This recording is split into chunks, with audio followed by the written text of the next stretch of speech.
아버지의 그 사랑에 우리가 더욱더 영광 돌리며 나아가오니 주님 저희들의 마음을 받아주시고 인도하여 주옵소서. 오늘 말씀 가운데서도 주님을 더욱더 깊이 새겨 나아갑니다. 약속을 주시고 율법을 주신 주의 그 말씀 앞에 우리가 더욱더 견고하게 나아갑니다. 약속은 무엇이고 율법은 무엇인지, 그리고 그것에 따라서 우리가 어떻게 받아들이며 하나님 앞에 나아가야 할지 오늘 말씀 가운데 주님 더욱더 큰 은혜와 능력 더하시고 분별케 하시며 세상을 향한 그 공격 아버지에도 우리가 아버지 능히 이기며 주의 말씀으로 승리하며 나아갈 수 있는 저희들의 삶이 되게 하여 주옵소서. 언제나 주께서 이끌어 주실 줄 믿습니다. 주의 종의 입술과 생각과 마음을 주관하시옵고 주 예수 그리스도의 이름으로 기도드립니다. 아멘. 아멘. 오늘 말씀을 보도록 하겠습니다. 오늘 말씀은 갈라디아서 3장입니다. 3장 15절에서 22절의 말씀입니다.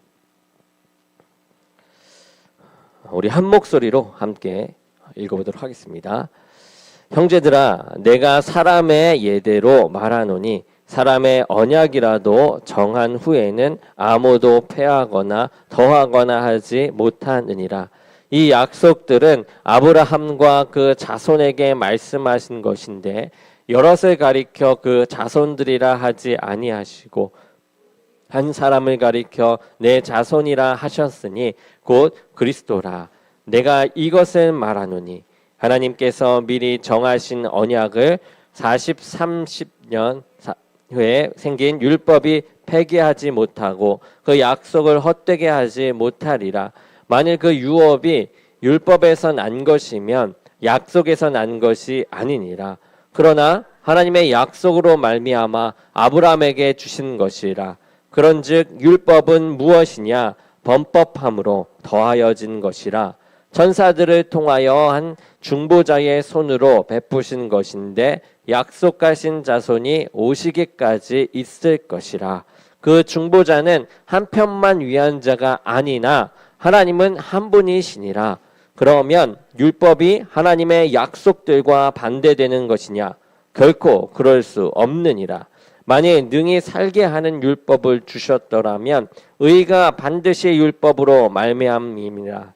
그러나 성경이 모든 것을 죄 아래 가두었으니 이는 예수 그리스도를 믿음으로 말미암는 약속을 믿는 자들에게 주려 함이라.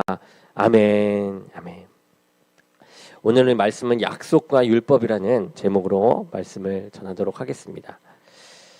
주님의 생애를 기록하고 있는 이 복음서는 우리가 잘 알듯 하나가 아니죠. 복음서는 몇 개입니까? 4개입니다. 마태, 마가, 누가, 요한. 이렇게 4개의 복음서가 있죠. 왜 복음서가 하나가 아니고 이 4개여야만 했을까요? 왜 4개의 복음서가 나왔을까? 이 주님의 사역과 이 삶 자체가 이 다양한 앵글로 조명되어야 할 만큼 이 풍성한 메시지를 담고 있기 때문입니다. 한 사람에게, 한 성품에게만 전하는 게 아니라 여러 성품에게 다양한 모습으로, 다양한 조명하심으로 주님께서 모두를 이해시키기 위하여 이렇게 사복음서를 만드신 것이죠. 이 복음도 마찬가지라는 거예요. 이 복음 역시 가지고 있는 이 부요함과 이 풍성함을 단어 하나로 충분히 담아낼 수가 없습니다.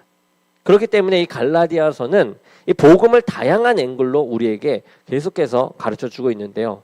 갈라디아서 1장에서는 복음이 무엇이었냐면은 은혜와 평강이었습니다. 자격이 없는 자들에게 거저주시는 귀한 선물, 그 은혜였습니다. 2장에서는 하나님의 은혜를 믿음으로 의롭다 하심을 받는다라고 표현했습니다. 그러니까 하나님과 바른 관계를 맺는 유일한 길, 그것은 이 믿음만이 가능하다, 믿음으로만이 가능하다라고 이야기했었죠. 은혜를 의지하는 그 믿음이 아니면 하나님과 이제 바른 관계를 맺을 수가 없다라는 겁니다. 이렇게 사도 바울은 복음을 다르게, 다른 각도에서 다른 모양으로 표현해 갑니다. 이번 장에서도 복음을 또 다른 형태로 표현하고 있는데 오늘 말씀의 제목처럼 이 약속과 유업입니다. 약속과 유업이라는 이 형태로 표현합니다. 이 하나님께서는 이 당신과 바른 관계를 맺도록 우리에게 이 귀한 선물, 이 구원을 주실 때 오랫동안 이 약속의 형태를 띄어서 주셨다라는 거죠. 실제로 우리는 구원을 받아서 경험하고 누립니다만 이 아브라함으로 시작해서 구약에 있는 믿음의 사람들에게 이 귀한 선물은 어떻게 했습니까? 이 텍스트로, 이 성경으로 있는 약속의 말씀으로, 약속의 형태로 주어졌다라는 것입니다. 유업을 보장하는 약속이 믿음의 선배들에게 주어질 때 하나님께서 일방적으로 또 주권적으로 주셨다라는 것이죠. 율법을 행해서 하나님께 잘 반응했기 때문에 받은 것이 아닙니다. 무엇입니까? 약속을 값없이 그냥 주신 것이에요. 그냥 주셨기 때문에 우리는 그것을 거저받았으니 감사할 수밖에 없는 것이죠. 이것이 본문의 전체 흐름입니다. 우리는 갈라디아서를 가지고 다양한 앵글로 복음을 계속해서 보고 있는 중입니다. 그런데 왜 우리가 복음을 거듭 생각하고 묵상해야 하나? 이 복음은 우리의 본성을 상당히 거스르기 때문에 그렇습니다. 우리의 본성과는 다른 길을 보여주고 있기 때문에 그렇습니다. 오히려 복음에서 벗어나려고 하는 그런 본성이 있기 때문에 그렇습니다. 간혹 어떤 분들은 복음을 감격적으로 믿기도 해요. 감격적으로요. 하지만 대부분 사람들은 그렇지 않아요. 우리는 어머니의 모태에서 태어날 때부터 이 자기중심적인 그런 존재로 태어나게 됩니다. 우리는 모든 사고 구조가 이 자기중심적이라는 거죠. 이게 원죄로부터 나오는 이 죄성이 들어왔기 때문에 나타나는 현상입니다. 공로, 자격, 조건을 소중하게 생각하는 그런 사람들이 우리입니다. 이런 것들은 내가 남보다 낫다, 훌륭하다라고 생각하게 만들어 주는 것이죠. 우리는 차별을 정당화하면 제일 좋아합니다. 정당해서 내가 차별 가운데 높은 위치에 있으면 좋아한다라는 것이에요. 자기 스스로 높이는 것은 힘드니까 어떤 종교의 틀을 가지고 차별화하고 정당화할 때 이 사람들은 그런 종교를 좋아합니다. 저들은 악하고 우리는 선해, 우리는 구원받았어, 우리는 차별화되어 있어, 이러한 것들을 좋아한다라는 것이죠. 그러나 복음은 끊임없이 우리 모두가 죄인이다라고 얘기합니다. 그리고 믿음이 아니면 구원받을 수 없다라고 계속해서 가르치고 있는 것이죠. 이 사람들은 하나님 앞에 은혜로 값없이 구원받는 그런 진리를 환영하는 듯 보여요. 그렇지만 사실은 이 사람들 속에서 이 차별을 정당화하지 않는 것을 상당히 불편해한다라는 겁니다. 그래서 우리는 끊임없이 어떤 율법을 지키고 또 수고스럽게 고행하고 금욕적인 삶을 살면서 종교적 열심을 해 나간다라는 거죠. 그리고 인간적 기여를 하면서 이 거짓된 안정감을 누리는 것입니다. 이렇게 하면은 나는 특별하니까 다르니까 복 주실 거야 하는 그런 안정감, 거짓된 안정감을 누리고 싶어 한다라는 겁니다. 우리 속에 있는 이 부패한 이 종교성이 주는 거짓된 안정감과 종교적인 이 만족을 누리는 것이 우리 본성 속에 깔려 있기 때문에 이 참된 복음은 우리를 이제 불편하게 하는 것이죠. 우리는 이렇게 가고 싶은데 복음은 그 얘기를 하고 있지 않기 때문입니다. 그래서 사람들이 이제 어지간히 신앙생활을 하는데도 어떻게 보면 이 아름답지가 않아 보이는 거죠. 아름답지가 않습니다.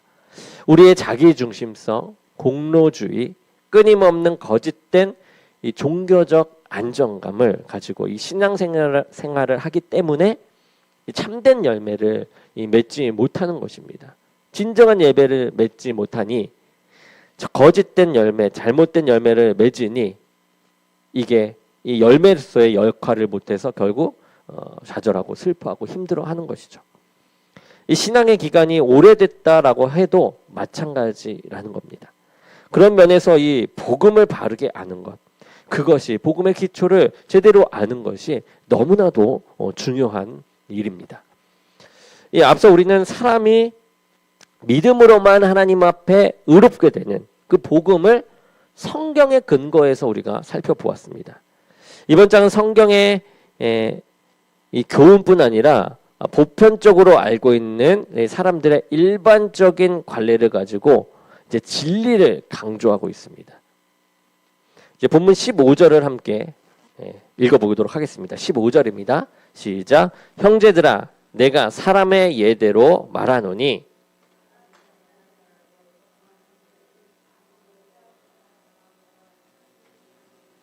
자, 일반 상식에서 말하고 있죠. 너희들이 말하는 그런 예의대로 내가 말하겠다. 너희들의 일반 상식대로 내가 얘기하겠다 이거예요. 사회가 보편적으로 이제 통례처럼 여기고 있는 예를 하나 들고 있는 것이에요. 이 사람의 언약이라도라고 합니다. 여기서 언약은 이 유언이라고도 번역할 수가 있습니다. 내용적으로는 이 공중된 이 약속이라고도 할 수 있다라는 거죠. 있습니다. 이 중요한 약속은 이 공증을 받게 되죠. 다시 표현하면 이 사람의 유언이나 이 공증된 약속이라도 정한 후에는 아무도 패하거나 더하지 못하느니라라고 이야기하는 겁니다. 너희들이 공증한 그 약속도 누구도 약속에 계약서까지 쓴 그러한 공증된 약속이라면 누구도 패하거나 더하지 못할 것이다. 이 얘기를 하고 있는 거예요. 예, 사랑하는 여러분, 이 작성된 유언은 이것은 유언장을 쓴 본인 외에는 수정이 불가능합니다. 유언장과 똑같이 하나님께서 우리에게 주신 이 약속은 하나님 외에는 어느 누구도 고칠 수가 없는 것이죠. 그리고 하나님은 고칠 이유가 없으세요. 왜? 하나님은 실수하지 않으시기 때문에 그렇습니다. 그분께서 약속을 주시면 그 약속은 참된 것입니다. 사람의 유언도 아무나 고칠 수 없는데 하물며 이 하나님의 약속을 우리가 사람이 이 피조물이 한낱 피조물이 고칠 수 있겠습니까? 이 17절을 우리가 함께 보도록 하겠습니다. 시작. 내가 이것을 말하노니 하나님께서 미리 정하신 언약을 430년 후에 생긴 율법이 폐하지 못하고 그 약속을 헛되게 하지 못하리라. 아멘. 이 하나님께서 주신 약속을 이 430년 후에 생긴 이 율법이 손을 댈 수 있겠느냐라고 얘기하는 겁니다. 이 하나님이 어떤 약속을 주셨습니까? 아브라함. 이 아브라함이 하나님을 믿는 것을 의롭다고 하셨습니다. 아브라함이 하나님을 믿는 것을 의롭다라고 하셨죠. 믿음으로 의롭다함을 받은 그 약속을 귀한 약속을 주셨다라는 겁니다. 이것을 430년 후에 생긴 율법이 폐하거나 여기에서 뭔가를 더하거나 할 수 있겠느냐라는 것이에요. 불가능하다라는 겁니다. 율법보다도 하나님의 약속이 더 우선이다라는 겁니다. 이렇게 행해야 된다, 저렇게 행해야 된다, 이렇게 율법이 우리 있지 않습니까? 그것보다도 하나님의 약속, 믿음으로 의롭다함을 여겼다. 이 말씀이 더 우선시 위에 있다라는 거예요. 이 하나님의 약속이 훨씬 우선하고 월등하기에 그럴 수가 없다라는 겁니다. 계속해서 16절을 함께 보겠습니다. 16절입니다. 앞절이죠. 시작. 이 약속은 아브라함과 그 자손에게 말씀하신 것인데 여럿을 가리켜 그 자손들이라 하지 아니하시고 오직 한 사람을 가리켜 내 자손이라 하셨으니 곧 그리스도라. 아멘. 자, 이 약속을 아브라함에게 주셨습니다. 창세기 12장 또 15장에서 아브라함에게 약속을 주셨어요. 그런데 이 하나님이 그 약속을 주실 때 이 아브라함에게만 주신 것이 아니라 너의 자손에게 주신다라고 하셨죠. 이 내 자손들이라고 하지 않고 내 자손들이라고 하지 않고 내 자손이라고 얘기합니다. 내 자손들이 아니라 내 자손. 네, 자, 한 인물을 가리킵니다. 오실 예수님을 가리키는 거예요. 너의 자손의 자손으로 나오를 예수 그리스도를 말하는 것입니다. 자손들, 너의 전체를 얘기하는 게 아니다라는 거예요. 믿음으로 의롭다 하심을 받은 이 귀한 은혜의 이 약속을 이 아브라함에게 주셨고 그리스도에게 주셨어요. 그리스도 안에서 우리 모두에게 이제 주어지게 됩니다. 이렇게 주신 약속은 430년 후에 생긴 율법에 의해서 훼손되거나 수정될 수 있는 것이 아닙니다. 하나님은 아브라함에게 약속을 주시면서 이미 그리스도를 바라보셨고 그리스도 안에서 우리까지 바라보신 그 영원한 약속이므로 이 하나님의 약속은 절대로 폐하거나 우리가 더할 수 없다라는 겁니다. 하나님의 약속이 훨씬 우월하고 진실하고 참된 것입니다. 아멘. 네. 우리 주 안에서 사랑하는 우리 여러분, 이 약속을 주시면서 하나님의 약속과 함께 또 다른 하나를 주셨습니다. 자, 이 부분이 18절에 나오게 됩니다. 우리가 함께 또 읽어보도록 하겠습니다. 시작. 만일 그 유업이 율법에서 난 것이면 약속에서 난 것이 아니니라. 그러나 하나님이 약속으로 말미암아 아브라함에게 주신 것이라. 아멘. 자, 여기에서 유업이라는 말이 나오게 됩니다. 이 말은 유산, 상속, 상급으로 번역할 수가 있어요. 번역. 그러니까 유업은 상속받은 것이 율법에서 난 것이면 약속에서 난 것이 아니니라 라고 얘기하죠. 그러나 하나님은 약속으로 말미암아 아브라함에게 유업을 주셨습니다. 이 하나님께서 아브라함에게 약속을 주시는 이 창세기 15장을 보게 되면 이렇게 나옵니다. 제가 읽어드리겠습니다. 5절에서 6절 말씀입니다. 그를 이끌고 밖으로 나가 이르시되 하늘을 우러러 물결을 셀 수 있나 보라.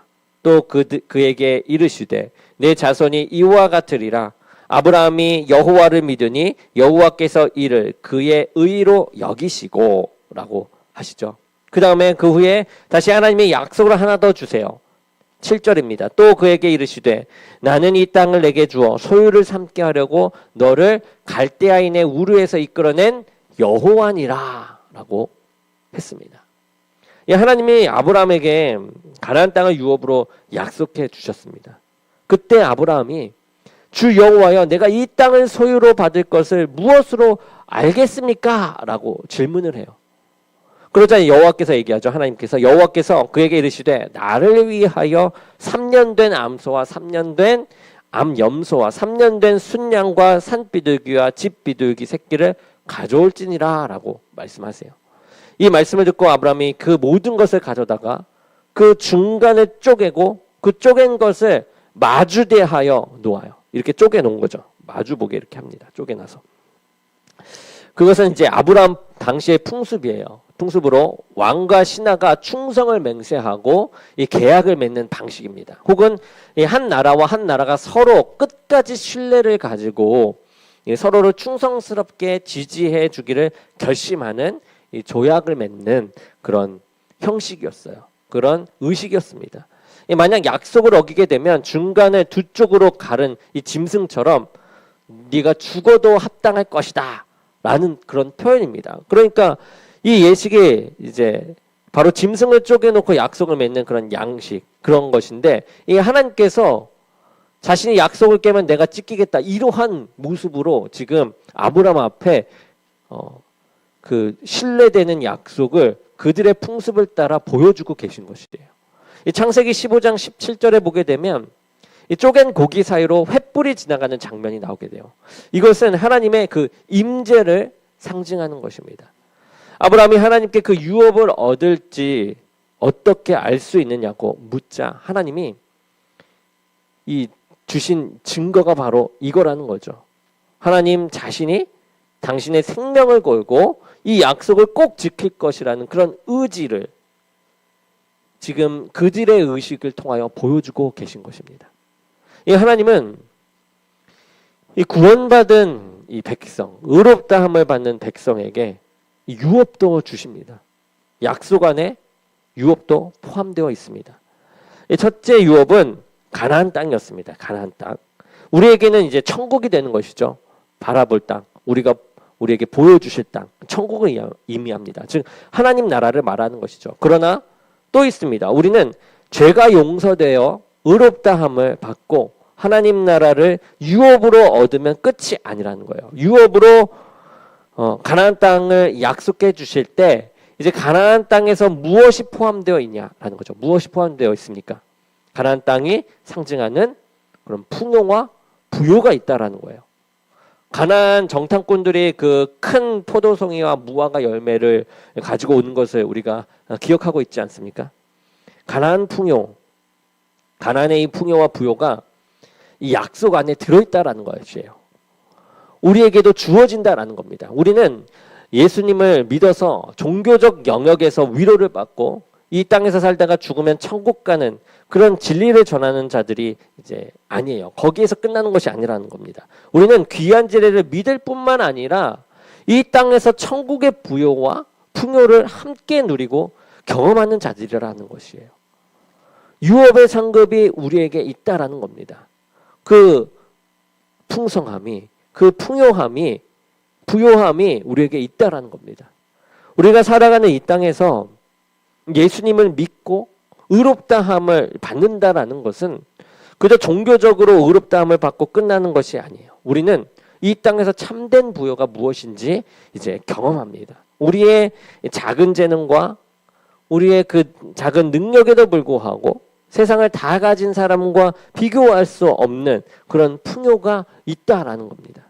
세상이 만들어내는 이제 학벌, 돈, 계급의 신화가 아니라 감옥 안에 있어도 몸에 이 병이 있어도 삶의 질고와 수고가 너무 무거워도 그 자리에서 하나님께서 나의 목자 되심을 신뢰할 때 경험하는 그 부요와 풍요가 있다고 성경은 거듭해서 말하고 있습니다. 그 눈이 열려야 그것을 볼 줄 알아야 우리가 이제 세상을 바르게 섬길 수 있고 바르게 볼 수 있으며 진짜 풍요가 무엇이고 진짜 부요가 무엇인지 더욱더 깨달을 수 있게 되는 것이죠. 사랑하는 여러분, 예수님 믿는 그런 아름다움과 복락, 행복과 안락에 대한 이 자신만의 비밀이 없으면 세상이 말하는 방식을 뛰어넘어가지 못합니다. 우리가 예수님을 믿으면 우리의 죄가 용서되는 것은 말할 것도 없어요. 말할 것도 없죠. 우리가 의롭다 여김을 받는 것도 말할 것도 없습니다. 의로운 자로 인정받아서 이제 우리 하나님의 은혜의 보좌에 언제든지 우리는 드나들 수가 있어요. 자기 몸을 위해서 성공과 조건으로 꾸미려는 그런 엉터리 같은 인생을 살던 우리를 하나님이 부르셔서 우리 속에 그분의 성품을 빚어 가십니다. 티끌 같은 인생 속에 이 하나님의 아름다움 만들어지기 시작하는 것이 이 구원의 영광인 것입니다. 질그릇과 같이 이 깨어지기 쉬운 사람 하나를 위해 독생자 예수님을 십자가에 못 박아 죽이기를 주저하지 않는 이 하나님이 주신 그 복음의 은혜가 바로 이 구원이라는 것이에요. 이런 영광이 우리 속에 있는데 어떻게 예수님을 믿으면 자신이 잘 되고 병들면 낫고 내 자식, 손자, 손녀까지 잘 되는 것이 이 복음이고 기독교라고 생각할 수 있을까요? 오히려 그것은 이 샤머니즘이고 세상 종교들이 말하는 것이죠. 복음은 그렇게 가르치지 않습니다. 우리에게는 그 무엇과도 비교할 수 없는 그런 만족과 부요가 넘친다라는 거예요. 세상은 아무리 가져도 만족할 줄 모르지만 예수님을 믿는 우리들은 세상 것과 비교할 수 없는 그런 만족과 부요가 있다라는 겁니다. 그래서 우리가 이 땅에서 다르게 살게 되는 것이에요. 다르게 살 수밖에 없게 되는 것이고 다르게 사는 것을 당연히 여기게 되는 겁니다.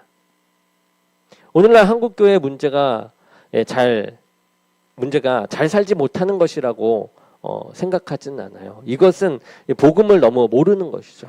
우리가 예수님을 믿을 때 우리에게 일어나는 일이 어떤 것인지 이제 모르는 것입니다.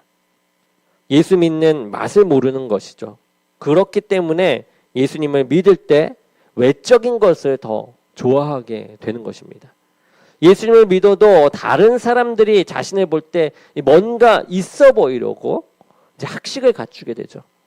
사회적 신분과 지위를 만들어 다른 사람에게 무시당하지 않기 위한 그런 조건들을 이제 추구하게 됩니다. 세상이 우리를 어떻게 보든지 우리 속에 있는 그 비밀, 하나님과 함께 누리는 이 참된 비밀과 신비가 우리를 넉넉하고 풍요롭게 할 수 있습니다. 그런데 신앙생활을 하면서도 그 맛이 무엇인지 모르니까 눈으로 볼 수 있게 드러나는 것이 있어야 한다라고 생각해서 이 복음의 핵심, 그 심장을 송두리째 빼앗겨버리는 일이 한국교회 안에 일어나고 있다라는 겁니다. 귀한 유업은 율법으로 말미암아 얻는 것이 아닙니다. 행위와 자격, 공로로 얻는 것이 아니죠. 하나님이 아브라함에게 약속하셨고 그 신실한 약속이 이스라엘 백성에게 이제 적용되어서 400년 넘게 종살이한 그런 백성을 자유하게 하시고 가나안 땅을 유업으로 준 것이에요. 그들이 돈으로 산 것입니까? 싸워서 얻은 것입니까? 율법을 잘 지킨 공로로 얻은 것일까요? 신실하신 하나님이 아브라함에게 하신 그런 약속을 기억하시고 그 약속을 근거해서 이스라엘 백성에게 선물로 가나안 땅을 주신 것입니다. 우리도 마찬가지라는 거예요, 여러분. 하나님이 그리스도에게 주신 그 약속 때문에 우리같이 허물 많은 자에게 부요한 복들이 주어지게 된 것입니다. 복들을 주신 것이에요. 사랑하는 여러분, 우리 삶에 이 같은 복음이 만들어내는 그런 감격과 희락이 있습니까? 우리는 이것을 가지고 이웃을 섬기고 사람을 살리는 자들입니다. 이렇게 우리의 손과 발을 움직이면 세상이 우리를 다른 눈을 가지고 보기 시작하죠. 꼭 그렇게 우리는 살아나가야만 합니다. 오늘날 한국교회를 향해 세상은 부르짖죠. 복음이 진짜라는 것을 삶으로 보여달라라고요. 주님이 무익한 우리를 위해서 자신의 아들을 보내시고 죽였다는 그 사실을 행동으로 보여달라라고 외칩니다. 꼭 그렇게 살 수 있는 영성과 경건 능력을 회복하는 것이 우리에게 어느 때보다도 필요한 것이죠. 그 힘은 복음에 대한 분명한 인식을 새롭게 하는 것에서 나오게 됩니다. 이런 가르침에 어떤 사람들이 질문하죠. 그렇다면 율법은 대체 무엇 때문에 필요합니까? 라고 이야기하죠. 율법은 폐하고 원래 그 약속만 따르면 되는 것이 아닙니까? 믿음으로만 가면 되는 것이 아닙니까? 율법이 왜 필요가 있습니까? 라고 물을 수 있습니다. 우리가 19절을 함께 보겠습니다. 19절입니다. 시작. 그런즉 율법은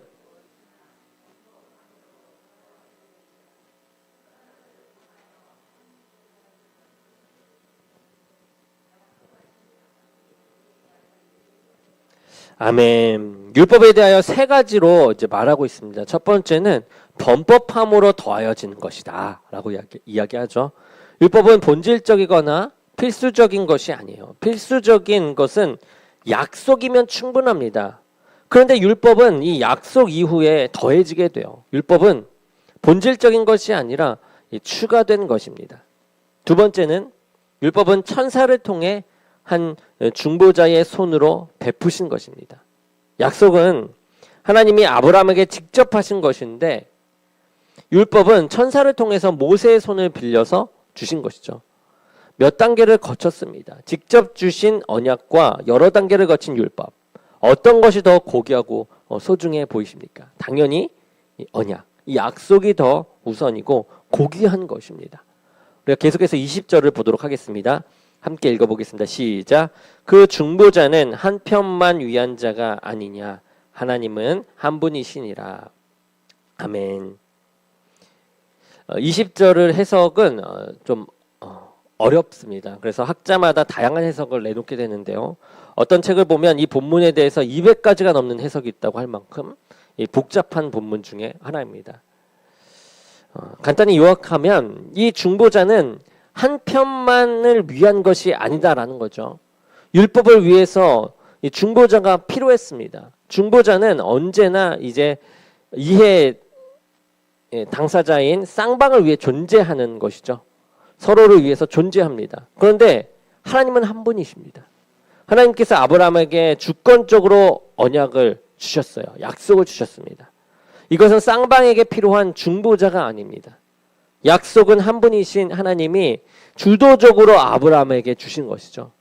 상황에 따라 달라지거나 쌍방에 의해서 조정될 수 있는 것이 아니다라는 겁니다. 약속은 하나님의 이 넘치는 풍성하심과 신실하심에 근거했기 때문에 변할 수가 없습니다. 약속은 율법보다 귀한 것이다 라는 거죠. 세 번째는 율법은 약속하신 자손이 오시기까지 있는 것입니다. 율법은 제한적이고 한시적으로 주신 것이에요. 예수 그리스도가 오기 전까지만 있게 되는 거죠. 율법이 이와 같이 세 가지 목적을 위해 주어졌습니다. 그 중에 첫 번째 부분을 우리가 한 번 더 생각해 보려고 합니다. 율법은 본질적인 것이 아니고 이 범법함으로 추가된 것이다라고 합니다. 이 범법함으로는 이 범법을 위하여라고 번역할 수도 있는데요. 율법이 이 땅에 더해진 것은 죄를 더하게 하기 위해 더해졌다라는 것입니다. 우리는 죄인이죠. 우리는 이 불완전한 죄인입니다. 이 부분은 대부분 동의할 것입니다. 그런데 한 걸음 더 들어가서 그 죄가 너무 중해서 형벌을 면할 수가 없습니다. 그래서 우리가 지옥에 가야만 하는 거죠. 그만큼 우리의 죄가 흉악합니다. 이렇게 말하면 대부분 또 동의하기가 어려울 것이죠. 사람들은 자신이 어느 정도 부족하고 하다고 하면 얼마든지 인정하고 그것을 용인합니다. 그러나 사람들은 자기가 얼마나 중하고 악한 죄인인지는 동의하지 않아요. 율법이 와서 눈을 열 때까지 그것을 인정하지 않습니다. 율법이 와서 자신의 실체를 보여줄 때 사람들은 자신의 죄성과 악함을 인정하지 않습니다. 교양 있고 품위도 있고 일정한 교육도 받은 성도라면 실체를 놓칠 위험이 있죠. 그 모든 교양과 문화와 규범 밑에서 우리는 자신을 바르게 드러내지 않고 진짜 모습을 보이지 못할 그런 위험이 있다라는 겁니다. 율법이 와서 체면, 문화, 교양 밑에 감추어진 우리의 본성을 들춰냅니다. 죄를 알게 도와주는 것이죠. 율법은 그것입니다. 무엇이 죄이고 악인지 알게 하는 것이 율법입니다. 하나님 목전에서 그분을 인정하지 않고 그분을 인정하지 않는 삶 전부가 송두리째 죄라는 사실을 이 율법이 와서 눈을 열어서 보여주는 것이죠. 우리에게. 그게 죄일 뿐 아니라 하나님의 눈앞에서 얼마나 악취가 진동하는지 율법이 와서 알려주고 있는 것입니다. 사랑하는 여러분, 신앙생활 수십 년을 해도 이 자신의 죄인이라고 생각하지 않는다면 죄송하지만 아직 이 하나님 앞에서 참된 성도는 아닙니다. 자신의 실체를 본 적이 없는 사람은 기독교를 종교로 받아들일 수는 있습니다. 그러나 이 성경이 말하는 구주를 나를 대속하신 주로서 인정하지는 않습니다.